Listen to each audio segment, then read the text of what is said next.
बिस्मिल्लाहिर्रहमानिर्रहीम।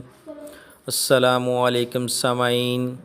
उम्मीद करता हूँ आप सब लोग खैरियत से होंगे। अल्लाह पाक आप सब लोगों को अपने हिफ्ज़ो अमान में रखे, आमीन। नाज़रीन, मतीन मुस्तफ़ा चैनल में आप लोगों को वेलकम कहता हूँ। आपका अपना health channel Mateen Mustafa channel.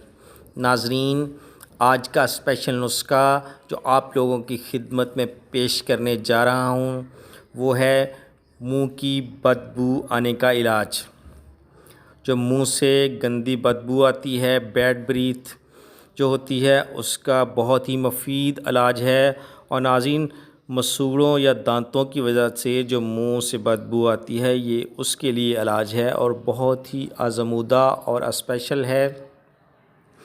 नाज़रीन, जिनके मुंह से बदबू आती है उनको भी परेशानी महसूस होती है, क्योंकि जिससे वो बात करते हैं वो भी उनको भी बहुत नागवार गुज़रती है। उनके मुंह से जो बदबू आती है उसकी वजह से वो भी परेशान होते हैं और उनको भी शर्मिंदगी महसूस होती है।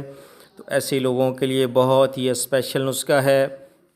तो नाज़रीन, नुस्खा नोट करने से पहले जो न्यू लोग हैं वो मेरे चैनल को सब्सक्राइब कर लें और बेल आइकॉन को ज़रूर प्रेस करें ताकि हर नई आने वाली वीडियो का नोटिफिकेशन मिल सके और आप लोग इससे भरपूर इस्तिफ़ादा हासिल कर सकते हैं।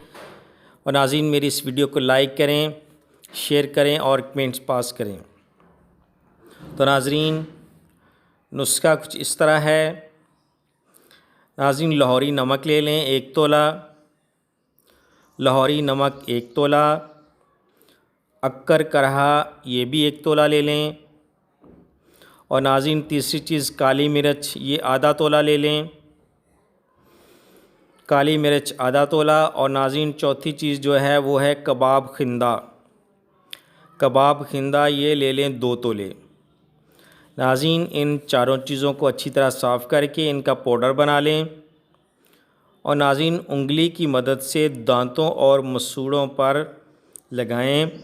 5 से 10 मिनट के बाद मुंह में पानी डाल के अच्छी तरह मुंह में पानी को घुमाकर कुली कर लें। दिन में 2-3 मरतबा इस्तेमाल करें तो इंशाल्लाह मुंह की बदबू ज़ाइल हो जाएगी और बिल्कुल फ़्रेश आपकी सांसें हो जाएंगी। और नाज़रीन, इसके साथ आप पानी ज़्यादा पिएं, 2.5 से 3 लीटर पानी पिएं, जिससे इंशाल्लाह आपके मुंह की बदबू भी ख़त्म होगी और आप रिलैक्स भी रहेंगे। और नाज़रीन, अगर सौंफ ले लें, सौंफ के कुछ दाने मुंह में डाल के चबाते रहें तो उससे भी मुंह की बदबू ज़ाइल हो जाती है और सांसें फ़्रेश हो जाती हैं। उम्मीद करता हूँ जिनको ये मसला है उनके लिए बहुत नुस्खा अच्छा होगा, उनको बहुत पसंद आएगा। तो नाज़रीन, ज़रूर इस्तेमाल करें और अब मुझे इजाज़त दें और अपनी दुआओं में मुझे याद रखें। अस्सलामु अलैकुम वरहमतुल्लाहि व बरकातुहू। अल्लाह हाफ़िज़।